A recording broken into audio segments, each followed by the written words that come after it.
আবারও মুখোমুখি চিরবৈরী যুক্তরাষ্ট্র ইরান। রীতিমতো পাল্টাপাল্টি হামলার দাঁড় টানতে দুদেশ। বিক্ষোভকারীদের পক্ষ নিয়ে ইরানে হামলার ছক কষছে ওয়াশিংটন। অপরদিকে তেহরানের হুমকি, এই পদক্ষেপে অস্তিত্ব ঝুঁকিতে পড়বে ইসরায়েল ও মধ্যপ্রাচ্যের মার্কিন ঘাঁটি। সব মিলিয়ে বর্তমান আবহ যেন যুদ্ধের দামামা বাজার পূর্বঘণ্টা। আবারও সংঘাতের মুখোমুখি চিরবৈরী যুক্তরাষ্ট্র ও ইরান। পারস্পরিক হুমকি আর সামরিক তৎপরতায় মধ্যপ্রাচ্যে ক্রমেই ঘনাচ্ছে যুদ্ধের শঙ্কা।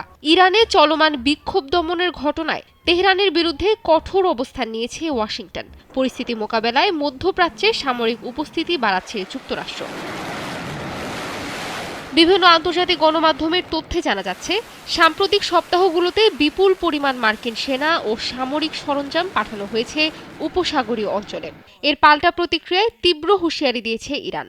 তেহরানের স্পষ্ট বার্তা, যে কোনো হামলার জবাবে ঝুঁকিতে পড়বে ইসরায়েল সহ মধ্যপ্রাচ্যে থাকা মার্কিন ঘাঁটি ও নাগরিকরা। এর আগে পরমাণু স্থাপনায় হামলার অভিযোগে কাতার ও ইরাকে মার্কিন ঘাঁটিতে ক্ষেপণাস্ত্র নিক্ষেপ করেছিল ইরান। বিশ্লেষকদের মতে এবারও হামলা হলে প্রতিশোধে পিছপা হবে না তেহরান। কাউন্সিল অফ ফরেন রিলেশনসের তথ্য অনুযায়ী মধ্যপ্রাচ্যের অন্তত ১৯টি স্থানে মার্কিন সামরিক ঘাঁটি রয়েছে।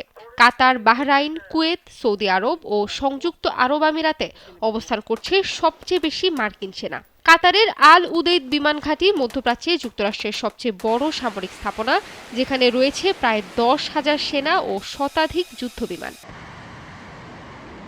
বিশেষজ্ঞদের ধারণা, পূর্ণমাত্রায় হামলা চালালে এসব ঘাঁটিতে উল্লেখযোগ্য ক্ষতি করতে সক্ষম ইরান। তবে সরাসরি যুক্তরাষ্ট্রের মূল ভূখণ্ডে আঘাত হানার সক্ষমতা নিয়ে এখনও রয়েছে সন্দেহ।